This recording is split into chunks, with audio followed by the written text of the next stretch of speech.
Oh, he got the lyric right too. Oh, but for okay. some reason, everybody says, I'll be your... And maybe the lyric video is wrong. I don't know. We're going to clip this out so we can get the word out there, the correct lyric. Yeah. There you go. Heard it from me. Hi, I'm Rod Kim, and this is Millennial Sleepover. I hope you had a very happy and safe holiday season. This is part 2 of season 1 of Millennial Sleepover. I hope you enjoyed the first half, which was 4 episodes. And if you didn't get to see those, I hope you go back and check those out. We have some great interviews and conversations with the All-American Rejects, Edwin McCain, Hootie and the Blowfish, and Hinder. And today I get to talk to an old friend, actually, Rozes. I always talk about in my short form content how the 2010s were kind of defined by this pop EDM craze. And I would argue that the song Rozes by the artist Rozes and the Chainsmokers is one of the hallmarks of this era and just defined the EDM pop genre of the time. So today we're going to talk about how the song was actually written about a guy that she had just met that is now her husband. A little bit more of like how it was to work with the Chainsmokers up in New York, and also the next new era of Rozes, which I'm really excited to talk to her about. So without further ado, let's talk to Rozes. Welcome to the Millennial Sleepover, Rozes. Thanks for having me. Thank you. Okay, so for people who don't know, for some reason, Rozes is a Billboard #1 electronic, #6 Hot 100, and I didn't see this updated number till this morning. 6-time platinum artist. Yeah. But also, for me, most importantly, kid sister of a couple guys I used to gig with all the time on the East Coast. And you guys are seeing the first time we've caught up in several years. It's wild to see you all grown up with a family and everything, but we'll be getting into that. Yeah. But yeah, so this is in addition to our connections, what's wild is, for me, I'm sure it's even more wild for you, is, I always talk about like nostalgic music and everything. And your most well-known song, named after you, Yeah. is pretty much a decade old by now. It literally is 10 years old this year. Mm-hmm. How's that feel? It makes me feel old. Yeah. Like I used to like have teachers in school and they'd be like, this is my 10th year teaching. I'd be like, wow, they're old. Right. And I'm like, now I know what it is like to be 10 years into an industry. Yeah. And it feels like just yesterday, for me, that it came out, that I wrote the song or whatever. But now we're 10 years celebrating the 10-year anniversary of its release. And I'm like, where did life go? Yeah. And, right before recording, we were talking about the last time I actually saw you in person, you were about 14 or 15. Yeah. And you were playing with an acoustic guitar at Jimmy's Chicken Shack in Dewey Beach, Delaware. Probably this guitar right behind me. Well, that's honestly. wild. I still have, I don't know if I have the physical, but I have it saved on my iTunes. You looking both ways. You were going by Elizabeth. Oh, yes. Carry on. Are you still going by Elizabeth, or is it Elizabeth? No. Yeah, Elizabeth. Elizabeth? Yeah. Okay, Elizabeth. I went back to the OG birth name. I think I know the answers to a lot of this, but just for everybody listening, like at that time you were doing mostly like singer-songwriter, I would say. Like yes. maybe folk inspired kind of music, but you really were part of the 2010s like EDM pop movement. I would say like Rozes with the Chainsmokers that you collaborated on the song with was probably one of the hallmarks of that decade. Like, did you see that connection ever, or that route ever being made? And like, how was that once it was? No, I mean, like you said, I started out acoustic. I wanted to be like Sarah Bareilles or Ingrid Michaelson, just me and my instrument. And I never anticipated that. Like you said, you knew my brothers, and they had been reached out to do a collab with like an Australian DJ, and they were like, you know what, it's not for us, but our sister would be great. So then I ended up doing that collab, which is where the Chainsmokers found me. Nice. So it just ended up being this crazy like series of events where I guess the industry just kind of happened to me. Like I always I thought I was in it and I knew what I wanted, but you have to kind of accept the path that presents itself, I would say. It's like, as you know, the industry is full of pivoting. And so yeah, it was kind of just a pivot that I decided to take, a fork in the road. Nice. Yes. Yeah, that's and how here you are with like I would argue most people most millennials were hitting their clubbing era when Roses came out, the song came out. Yeah. And me too. Right? Yeah. like me too.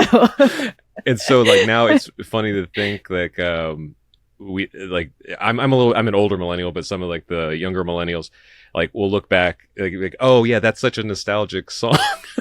Yeah. I know that's crazy because it's like I see TikToks, I see the things that people tag me in, and like and it being like, oh, nothing will ever feel like the song when this song came out, and it's like I feel that too. I mean, obviously, right? But no, it's true. Like that was a mark in time for me too. As like I would think I was like 20 years old, 21. Yeah. So that for me was it was a club time for me too. That's amazing. Yeah, I remember. I haven't gotten catch up with you since. Just seeing, I think it was on one of the late night shows, maybe Kimmel. And I just could not. My head could not compute that was the same little girl at Dewey Beach playing acoustic. But I was also, all of us were so proud. So we're like, oh man, the girl made it. Yeah, I know. It's kind of crazy when someone in the circle like. You see something happen, right? Like, it is kind of crazy. I mean, even me watching that person feels like me. Like, I think like, oh, I can't, like, that's not the same girl. You know what I mean? Like, yeah. So for me too, when I see that stuff, I still feel like the girl with the acoustic guitar playing at, dive bars. Yeah. And I think that's another thing that, like, I don't know if people give you enough credit for as being, like, such a great songwriter. Because you and your whole family are very musical. You play more instruments than I ever have. And I went to school for music, And because for anybody that doesn't know, like, both her brothers have been in a few bands. Are the same band under different names. So it's yeah, that's what it is. But always very musical. But like, yeah. And correct me if I'm wrong, but when your collab with the Chainsmokers came out, and also just a lot of songs in that era, I always saw it as like this very like New York songwriter vibe mashed up with the EDM. It was like the DJs found the songwriters, and it was just like this like 2010s like match made in heaven. But that's exactly what was happening. Okay, exactly. Exactly that. Like, I think even then too, like Hype Machine was a big thing. And my like biggest inspirations were just like underground songwriters from New York and Jersey and Philly. Yeah, it's hard to describe to people who weren't there, but there was like a distinct like New York songwriter. There was, yeah. Like, even Halsey is part of that crew. Oh, really? I would say, like, well, because she's from Jersey. Okay. And so, like she was coming up with all that writing as a New York girl too. So, and I think that she even still to this day, you can kind of hear it influence in her songs. So it's good to know that the intuition was correct, because it was mostly because like the dance music, I think a lot of people, especially before this, like have a idea in their head of like EDM music just being kind of like, oh, it's just vibes, right? And it's the mood. But then, like, what I was hearing in Roses and other songs like it at the time was like, there's a song at the core of this. Yeah, I mean, originally it was written just with piano. Are the rumors true? Like or not rumors, you've probably done interviews about this, but like the song is about your now husband, right? Yeah, yep. That's amazing. Congrats to you guys for making it. Thank you. Thank you. Yeah, it's you have proven throughout the years, even beyond the song, and your solo stuff and other collaborations, like you just have like really good intuition. I don't know how else to put it, because I love that it comes off that way, because sometimes it doesn't feel like that. Or maybe it's even taste. I'm not sure. I know like Elizabeth Banks has said like one of the cornerstones of like making it in the arts is having good taste, because like even in the Roses song, there's like dynamics, like you have a good lower register, but you can belt, but you also take advantage of that. So like I don't know, I mean, everybody knows the song knows like the range, the dynamics. you have to have. But like you highlight phrase, even like when they, like say you'll never let me, that's supposed to stand out. The melody speaks just as much as the lyrics do. Even like the choices and lyrics you used were like pre-nostalgic. I've tried to figure out a way to describe this. It's like a song that sounds nostalgic when it first comes out, so that later, Yeah, like you've heard it before. Like it's a class. Yeah, I see what you're saying. Take me back to a place like, Hideaway. And it's just all these, I don't know, it harkens memories that haven't happened yet. Oh, that's a really cool way of describing that. Yeah. Because obviously you and your husband like have way more memories now, right? 10 years later. Yeah. I mean, literally, I wrote that song, like, I think, like, right as I met him. I really? had written down these lyrics. Yeah. See, there's that intuition then. So, there you go. your feeling was right. Also, like, for like an EDM song, especially at the time, or that early on, being like so personal. I'll admit, like the first time I think I heard it, I wasn't registering all the lyrics, probably because it was like at the Rusty Rudder through like a DJ's like loud setup or something. That's with an Orange Crush. Right. Oh my God, the Orange Crush. So anyone who knew us in Delaware that's listening to this now is like, they said it. But like, I think you even remember hearing when you say like Hideaway. Mm-hmm. I think the first time I heard it, I was like, Holloway, huh? Oh, it must be one of those young kid words, like some reference. Just walking about in Scotland at the Holloway. Right? But it's another cool thing is like everything just seems so like almost casual, casual and purposeful. Okay. Like you're not just saying like I wish we'd get married 10 years from now, and like yeah. And and also remember how even at the I was time, like, how do I say this without sounding like a stalker? Right. That's okay. I didn't think about that. Like, you have to also take into account that like I had just met this guy. I'm writing a song about him. How do I act cool? That's how do great. I stay cool? So there's a songwriting hack for anybody that's like looking into it. Like try to be I'm just cool. like, just be chill, but say you'll never let me go. I didn't even think about that. That kind of fits that tradition of like every breath you take having like that little bit of creepiness. Like little stalkery. Yeah. A reference to like smoking a little weed. Yeah. At the time, I was like, oh, she's talking about that in public. Taboo. That line in particular, I remember Drew from the Chainsmokers being like, we should add something about weed in there. And then I was like, okay. Let's do that. I was like, I'm cool. I can do that. Did you have the pieces of this song before meeting the guys? Like, how? Yeah, so they had sent me like a bunch of tracks because, like, I mean, still to this day, that's kind of how you do things, I guess. Yeah, lining and stuff. Yeah, but back then they had like DM'd me a bunch of tracks, and I was like, I think I would love to just get together in person. I like, for some reason, was like, maybe we could create something together in the room. Yeah. And so, I'm very like, when it comes to, I'm not type A anywhere else in my life besides in sessions. Yeah. And so I always will come with, maybe it's just being an artist. Like I always want to have something that I want to say, and I'll come with like a melody pre-prepared with lyrics. That's just how I operate. And so I came in with the lyrics and melody, and we kind of fiddled with it on the piano when we were in the room together at Drew's apartment. Mm-hmm. So yeah, it kind of, it was like organic and also predestined. I don't know. Were the chords the collaboration between you guys, or did you have it coming in, or? Well, the funny thing is, like, I was writing the lyrics, and like on the train, I was like singing it into my phone, like just like the melody. And so when I got there, we had to like figure them out on the piano and sort out what they would be. But yeah, so they weren't necessarily like picked out per se. That's another nice thing that like I don't know if it was like consciously purposeful, but I think even subconsciously had to been, was like for anybody that's like wanting to dive into like the music theory of things. This is what I promise to do on this podcast a little bit more. Is like, I love how the chords like all like kind of ride on the suspensions, like the sus2s, the 4s, the 6s, and that fits this whole like let's stay, like I like you. Yeah, it's the anticipation. Yeah.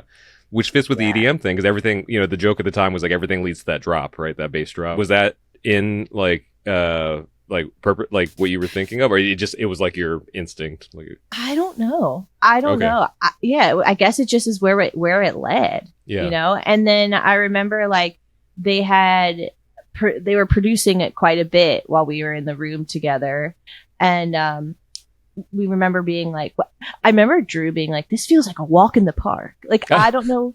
There was like there was an original version, which I don't know that anybody ever heard, but there was like this kind of like B section, which like did feel like a walk in the park. And, so that's kind of when I think of that song, I think of him saying it feels like a walk in the park.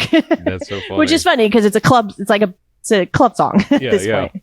Dance song. Do you have any advice for anybody that was like as young as you were, doing like some of their first collabs and writing, like what they would do? Because like we obviously, you know, now we're old enough that we kind of trust our gut with practices and our things. But like, for someone that young, I can't imagine like what it'd be like riding up to New York to try to write with some DJs. No, I mean, I was terrified for sure. I think my biggest advice would be so if you already are in that situation, like I feel like it's just like know how to do a lot of things on your own, because I think the biggest thing is like when you rely on other people, that's when you kind of lose yourself in it. Gotcha. So, you know, that kind of thing. I think also too, like know your value, like right off the bat. My best way to compare it is like my friend's getting married and she is looking for a photographer, and she was like, we're going with one of the cheaper, like newer people. And I was like, just because they're new doesn't mean that they're less talented. Yeah. Right. Less worthy. And so I think that's kind of my biggest advice is like, just because you're new in the game doesn't mean that you're less valuable. And I wish that I could go back and tell myself that, because for me, I was like, I'll accept anything, you know, for this glimpse of success. That's so serendipitous that you or synchronicity, I guess, that you bring that up, because like my whole like last 3 or 4 years, like the theme has been worthiness. Like I literally had a song like called Worthy and everything. I don't know, like, and this is, I don't even have an answer for this, but just curious, like how would you go about, especially being that young, like value, like find your worthiness before you know what I mean? Like, because even now I'm like, how do I like, you know, to express my worth, I have to like believe it myself. Right. So I'm like trying to look at things, you know, like how I've gotten that. I don't know. I guess like society teaches you to look at your accomplishments, of course, right? Mm-hmm. And measuring yourself on your accomplishments. So I think it's tough when it gets to that. I don't know. I mean, I think I struggle with that to this day. The industry, the world. I think I'm coming to grips with like that's just kind of the answer for everybody. I think everyone feels that way. Yeah. At every level. I think you have to find it in your like personal life, you know, outside of, because obviously we measure a lot of our social media as our worthiness, right? And like we're just victims to an algorithm sometimes. That's a whole nother show too. We can talk about that.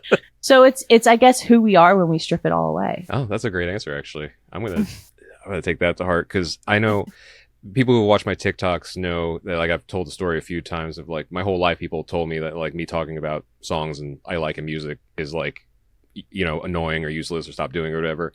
And then that ended up being my biggest like social platform. Yeah, isn't that the crazy thing? Like once you discover who you are, I feel like that's when the success rolls in. Yeah. For me, it took until my 40s. So like, I'm glad that you kind of came to that realization earlier. But I know like a lot of people think like, oh, the social media feedback is like what makes you feel good. It does. Don't get me wrong. It does. But really what it's been is like the artists that I grew up listening to and stuff, like been talking to them being like, oh no, you were right in your observation, you know, or a couple artists who like stitched the videos. That for me has been like my little like, okay, I can start to like build my own self-worth just for me. Yeah. Like I saw Ben Folds like your post the other day. Oh my God. Yeah. I almost like just curled in the hole. I was like, what did I say? But I was like, okay, no, he's good. Right. And I don't know if you guys have ever crossed paths, but I know she was in the same music scene with Christina Perry. Oh, no, we have never crossed paths, but ironically, like her family has like grown up like around the area that I've grown up. So we know each other's families, but never met each other. She had like duetted my thing, I think about Jar of Hearts, and he's like, oh yeah, he gets it. I was like, oh my God. Like, Okay. Amazing. That song's iconic, of course. Going along with your songwriting and everything, I think a as great as the Chainsmoker guys are at their craft, in my observations, like you get left out of the conversation a lot, especially for a song being named after you. And I feel like your writing and your performances, especially from then on, have just blossomed into so much more. So like I don't know if you necessarily feel like this. I don't want to put words in your mouth, but like it feels like a lot of people pigeonholed you into like the 2010s EDM thing. But like you're a writer, and we've seen so many songs from you through the years since then. And like one of my favorites is that you put a big video out for it. Was like Halfway There. Oh, thank you. That's one of my favorites as well. I mean, we can tell that you grew up with at least church music, if not in church. Like, Yep. Very anthemic. And even over like a couple years ago, For Us, these big anthems. Yeah. Once again, we're like, I feel like each song you just kind of keep showing us like how much wider your range vocally has gotten. Yeah, I think so like when I was saying before, like my original dream was always to be like that standalone on the stage person. I never thought I would get into dance music, which I think threw me into, and I think when you're young, at least for me, it threw me into being like the party girl, the hype girl, the cool girl. And for me, that's what I thought that was at the time. I thought that was being somebody in dance music. And not that I didn't like my career in dance music. I just don't know that it was authentically me. Yeah. Like I took the path, right, that was presented to me. And so I think now when I had released Halfway There, that was kind of my touch into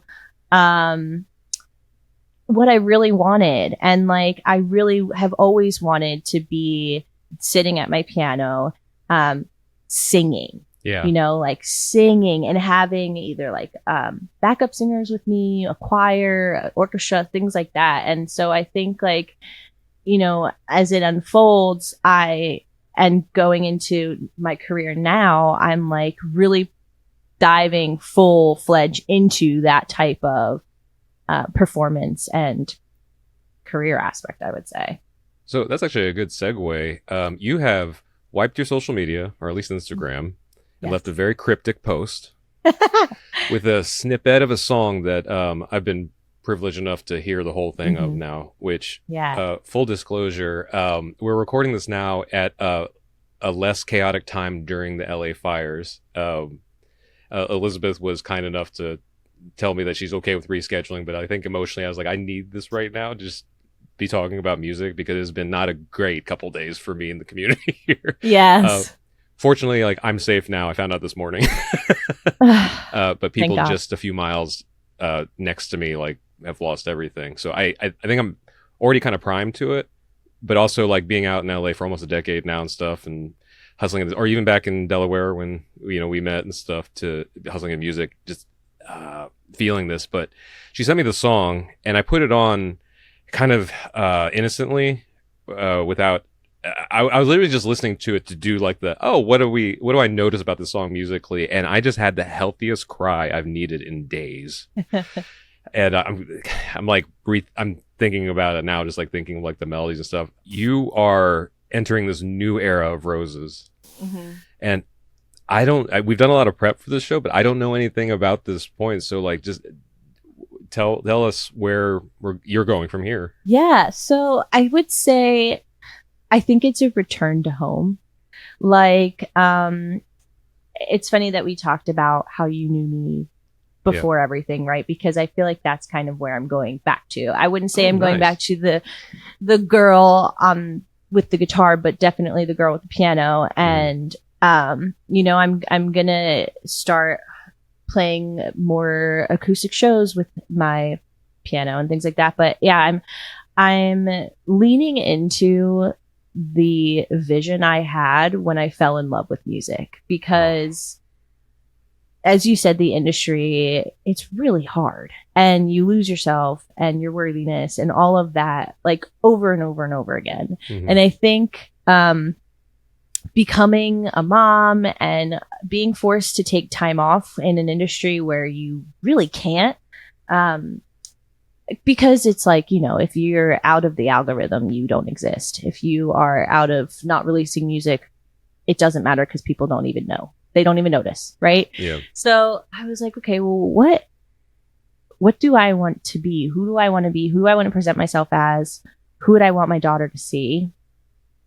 And I think that's kind of, took me to this moment of stepping back into who I was when I started and fell in love with the career. And that's just writing what I feel is true. And I, growing up, always would just sit at my parents' piano and just like cry and write like the most dramatic songs. But that's who I always was, right? And I would leave the music room. My mom would be like, "Are you depressed?" But like, I'm a teenager, of course I am. I'm going through a breakup. But yeah, so it's kind of like the new music is definitely going to be very raw and very vocal heavy. And I'm not going to say that I won't do DJ collabs because I definitely will be. I have some planned for 2025, but it's going to be like when you want to listen to Rozes, you know what you're listening to.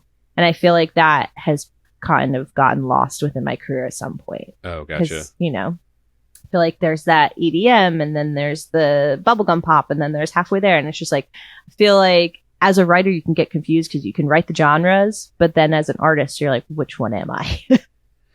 I feel that, that also echoes, there was another female songwriter that I wish I could mention who, but they're on another friend's podcast and I don't want to like out their story before it comes out, but okay. She's written several dozens of hits, very similar to your career, but similar sentiment. She's like, I just kind of got lost in who I was collaborating with.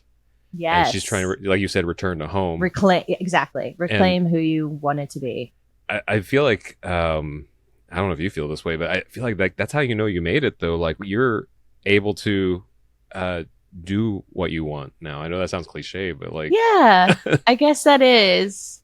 It's scary, of course, because the industry is tough right now. I mean, it's very saturated, as it should be. There's so much talent.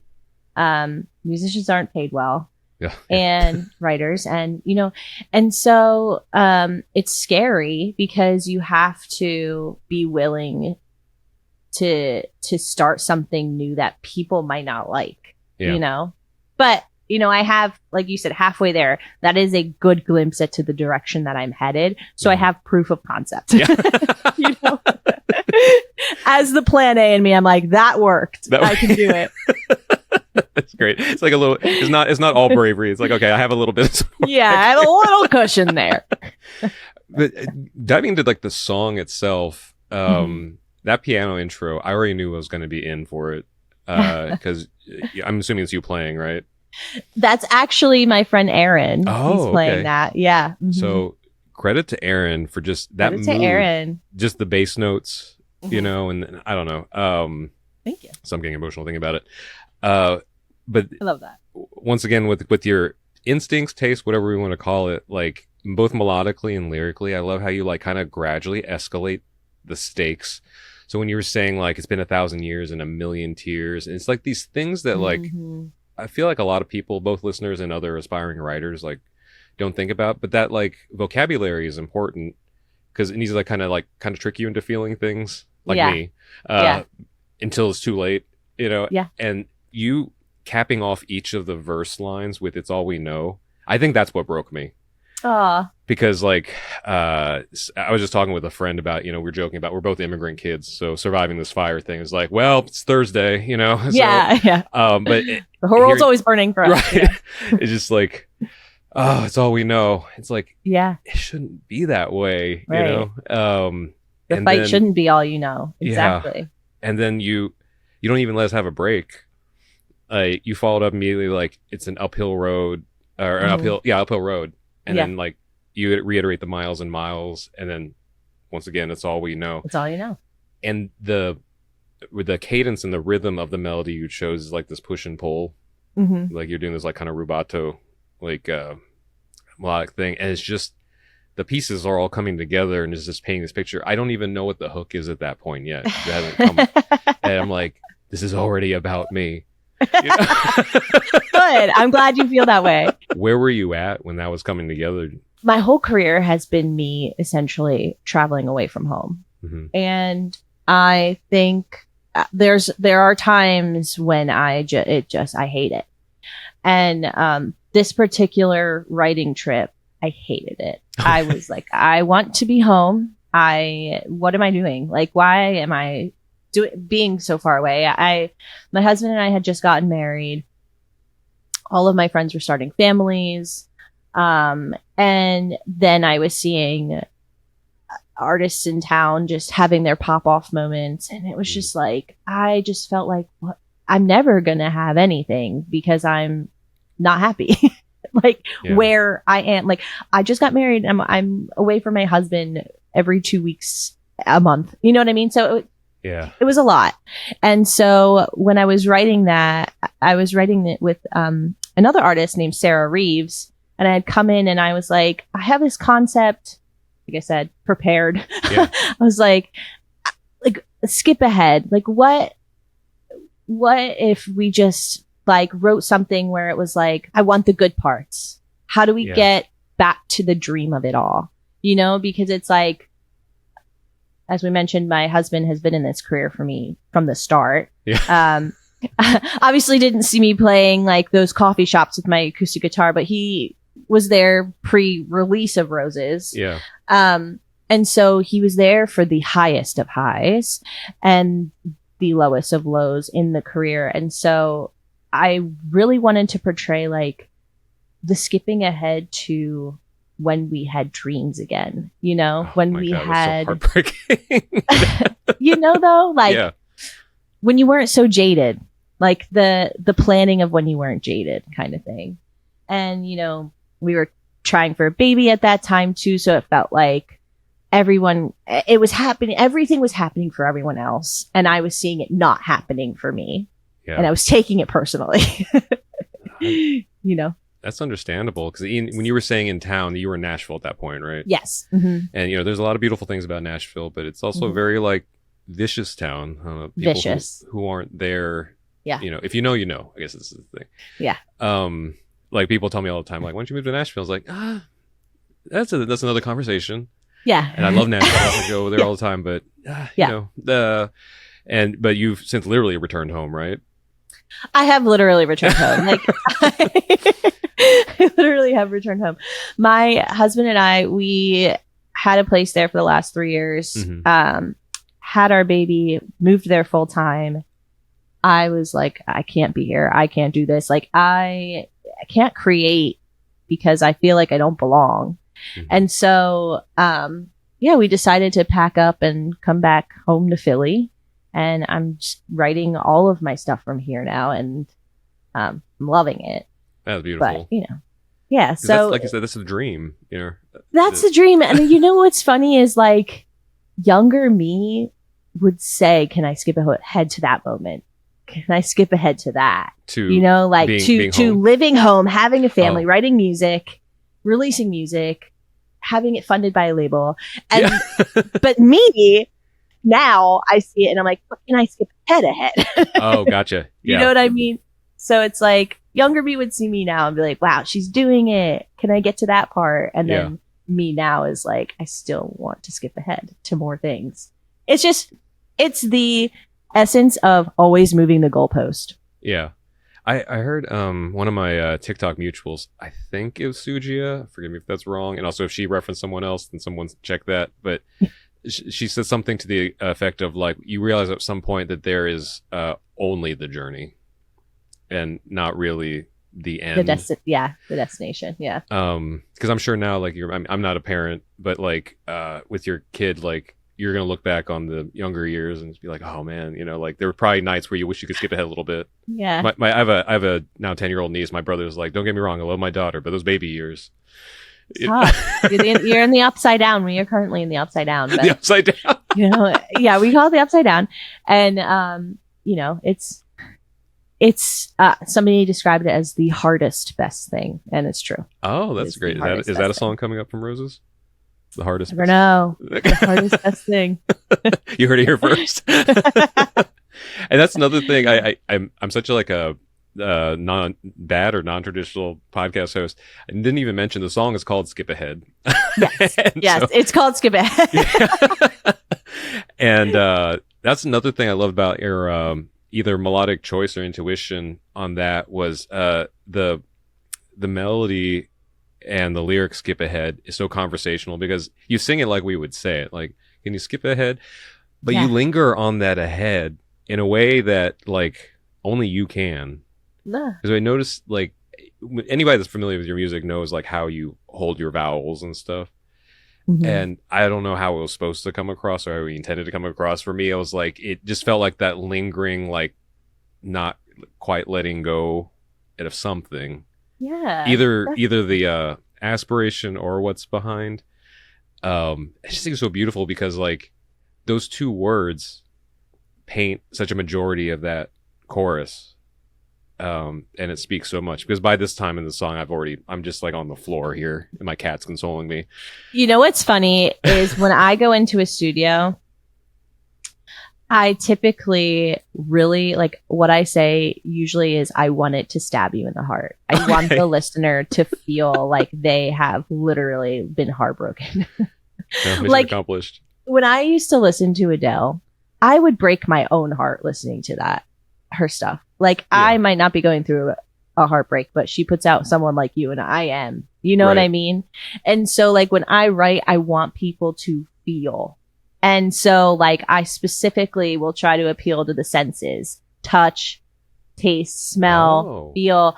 I try to add lyrically things that will be like, you know, appeal to that kind of stuff. And that is some like top knowledge from Rozes. I've heard like the sentiment a lot, but I haven't heard it distilled like you just said, like appealing to the senses. I'm trying to always do that. Like I have a song called Weed and Wine that'll come out at some point in this year.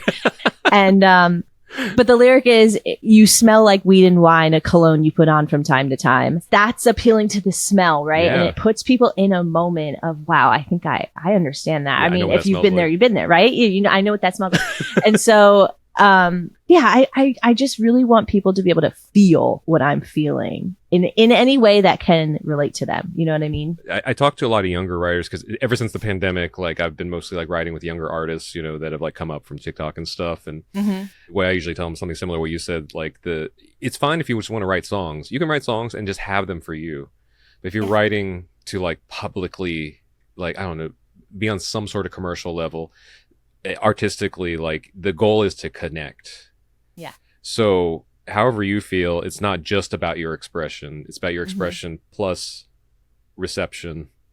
Yeah. Not commercial, not like numbers, but like if someone gets it. Yeah. Yeah. If somebody else can feel it. I think that's the biggest thing too, is like when you are promoting a song, right? Like I always want to tell my specific story of exactly why I came up with those lyrics. But at the same time, I don't want to take away from my listeners their interpretation. You know, I want them to add their story to it. Because like the biggest thing is like my favorite listener of music is probably my husband, because he is not the most, forgive me for saying this, but musically inclined. He thinks he is. But the way that he listens to music, he creates an entire story behind these songs. Yeah. Whether it's what he's feeling or whether he thinks it's what the artist is feeling. And I think if he were to ever know what the songs are about, it might take the magic away from him. Oh, I get you know? Yeah. And so when I'm writing a song or when I'm explaining a song, I'm not always vague. I mean, I am an open book. But I always want to leave a gap for interpretation for however somebody else can receive the song. Like you said, you were listening to it as somebody who was going through the LA fires, immigrant child, like that. And that was your interpretation. And that's how it hit you and stabbed you in the heart. Yeah. And so like, I never want to take that away from a listener, but I do want them to feel that as a listener, you know? Yeah. Because even the following part of the chorus, like the things you list are both our mutual friend Richie Rubini had told me, you know, like be specifically vague or something. So you basically like list things that were specific to you, but all of us have, like you were like, I'm tired of trouble, pain, and the waiting game.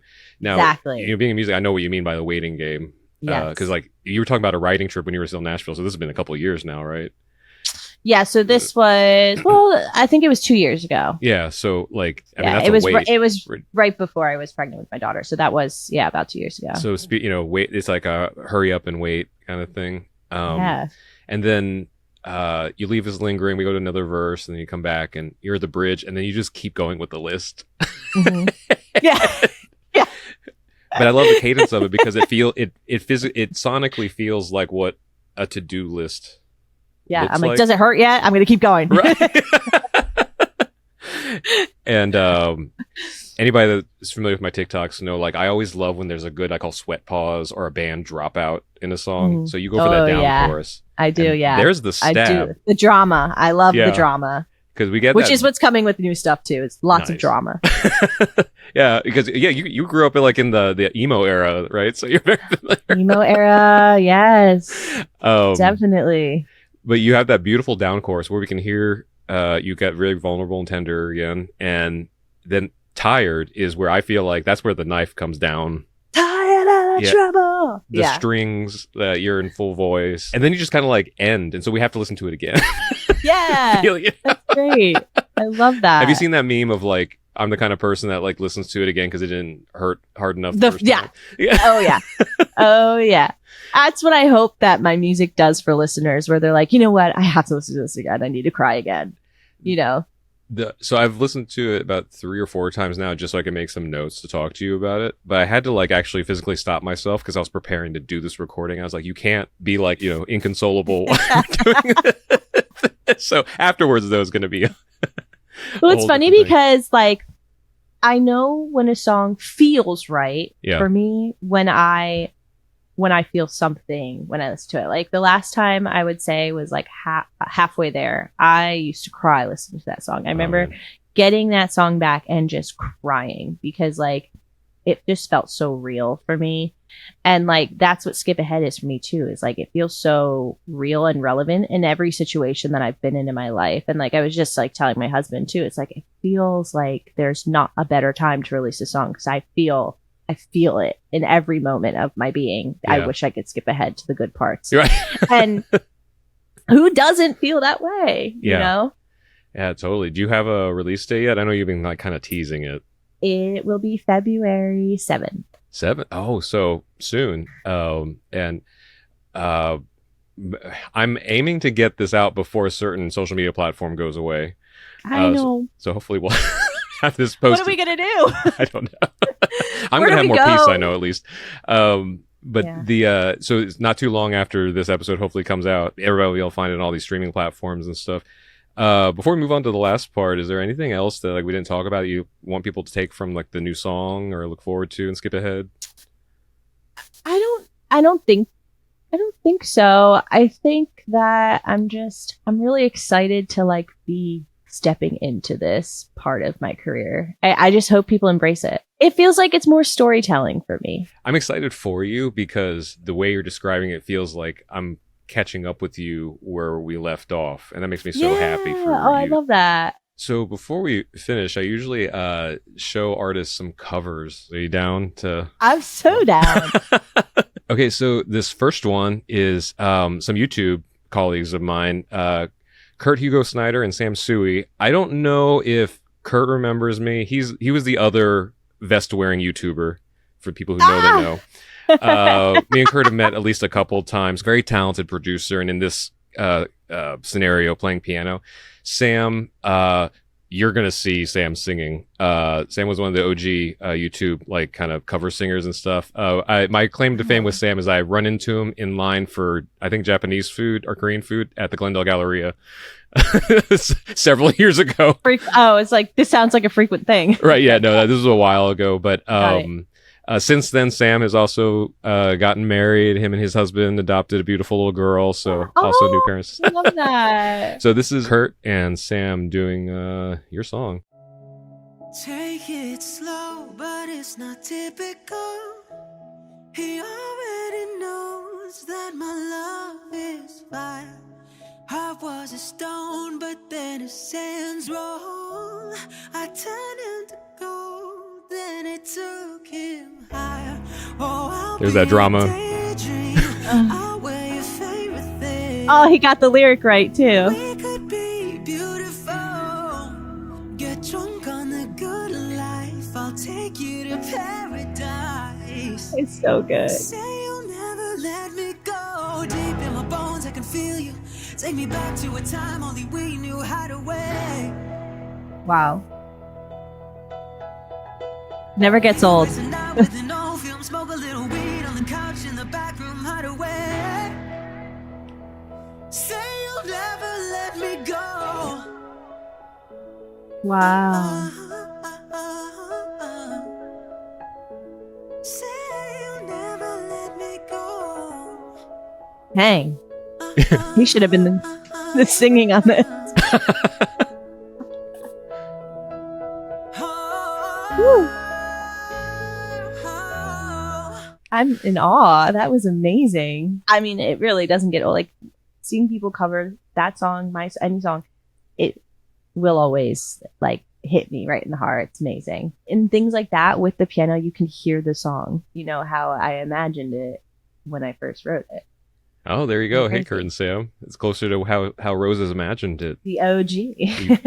You clocked it. I heard you say like they got the lyric right. It's I'll be your daydream. I'll wear your favorite things. Oh, But for okay. some reason, everybody says I'll be your, and maybe the lyric video is wrong. I don't know. People say I'll be your daydream. I'll be your favorite things, but it's I'll wear your favorite things. Okay. And Okay, so yeah, we're gonna clip this out so we can get the word out there, the correct lyric. yeah. There you go. Heard it from me. So this next one is I tried my best to like see who all it was. The YouTube channel is Sam Frick. I hope I'm saying that right. Either Frick or Fricky. He or she didn't list who the other two people with them were. Okay. So please, Sam, if you see this, tag the other two people that are performing with you. But they literally just sat on their couch and played this.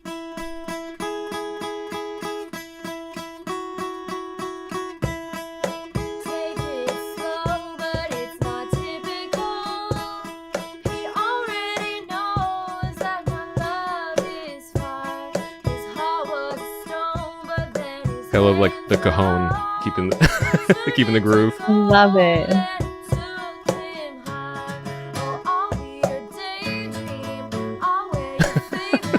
That's so cool that people sit down to do this.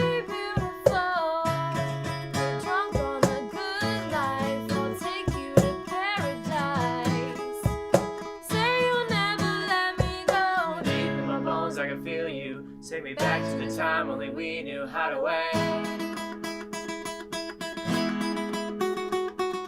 We can waste some time with Yeah, they went for the parts. on the couch in the back room, how to wait. Say you'll never let me go. Oh, Say you'll never let me go.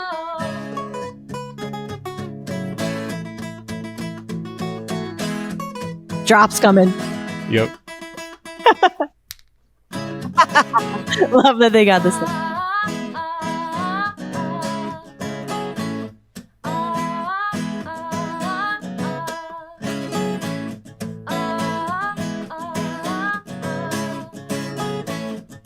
Say you'll never let me go. Oh, great. I love it. I love it. Also, did they have an amp where you would see an air conditioner?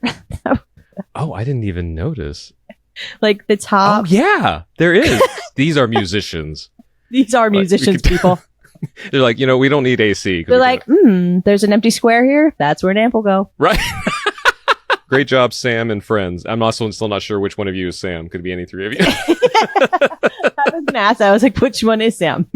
I didn't know. I tried to do my best and like look into people's other social media accounts, but this trio is so like low key. The YouTube videos are the only thing I could find that existed. Is if they have Wow. it, whatever other social media platforms they have, like are not directly connected, or I'm too dumb to find them. So hopefully this Wow. finds you guys, or if anybody watching knows send them. Hey, we would love to find Sam. So this next one is a gal named Ella Wren. Shorter cover, but for TikTok a couple years ago. Deep in my bones, I can feel you. Take me back to a time when we knew how to wait. We was an out with an old film, so Oh, people are so artistic. You can tell she's like feeling it. Like, Yeah. Never let me go. Oh, I love it. That was so cool. yeah, good It's job, the Ella. fact that people like sit down and like practice, like when I think of like myself about to do a cover, right? Like you're sitting there and you're practicing it, and the best way to do it, and like the fact that to think about people sitting down to do it to one of my songs is crazy. Right? Yeah, you Like it's an were effort. trying to not be creepy for your now husband, and now like kids all around the world are like Are singing dissecting it. Yeah. Yeah, subtweeting it to people. Is that Like a saying, millennial "Never let me saying? I go." feel like it is. Yeah. Subtweeting. Okay, so I got one more of Roses. This is a fella named Dare Barefoot. I'm assuming it's Dare and not Dairy, but I don't know. You can correct me. Take it slow, but it's not typical. He already knows that my love is fire. His heart was a storm, but then his hand. You guys Pup making a cameo. turned into Wow, I think he even added harmonies in there. Yeah. Wow. I'll be a daydream. I'll be your favorite thing. We could be beautiful. It almost feels sad. Drunk on a good life. Take you to paradise. Say you'll never let me go. Deep in my bones, I can feel you. Take me back to a time only we knew how to wait.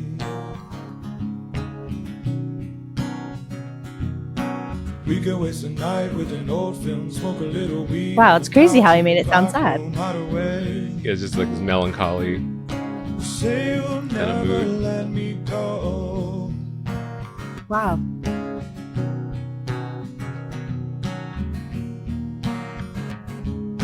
Say you'll never let me go.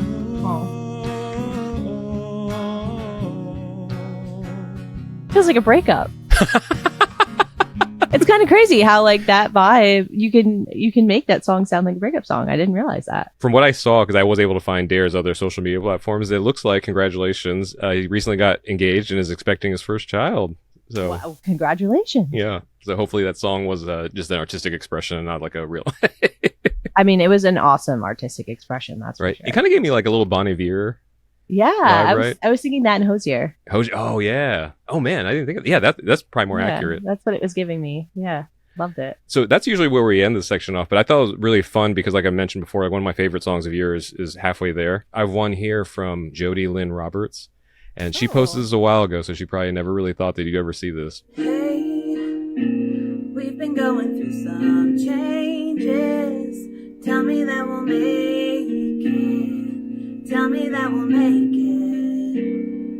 it. Oh, I don't wanna be alone. Tell me that you'll hold on. Tell me that you'll hold on. Without you, these walls get to feeling like they ain't There's that- home. Oh, We're I love that. halfway there. There's that range that you have.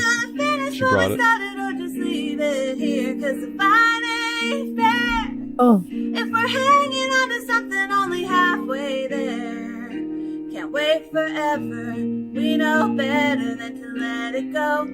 We're already halfway there. We're already halfway there. well, she's giving me some Alanis Morissette with like the vocal cracks and stuff. I'm Yeah. loving it. High Oh, note. I love that. Yeah, that's special. I don't know. I mean, Roses is obviously a very special song, but people covering songs that are not collaborations for me they just hit me in a way that I can't describe. I can only imagine, yeah, because that's just coming from you. Yeah, exactly. And it's like they found my music from just me, which is, wild. We're in a time difference here because I'm on the West Coast. So you're on these. I can Oh, see the yeah. sun setting behind you. So I don't want to take up any more of your time, but it was so great catching up.